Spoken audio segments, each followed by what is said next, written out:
What's going on, everybody? I thought I'd make a video on removing your Members Mark dual flush valve from your toilet. It's a pain in the butt, and I could not find a video anywhere online how to do it. So if yours looks like this or something like this, stick around. I'm gonna show you how to do it. As you can see, it like pivots and twists around the pipe here, but it's hard to get off. So the best thing that I found to do is sliding it up and over this piece here.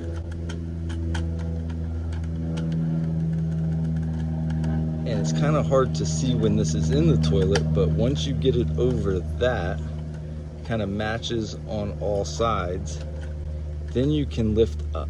If this were in the toilet, it would look like this.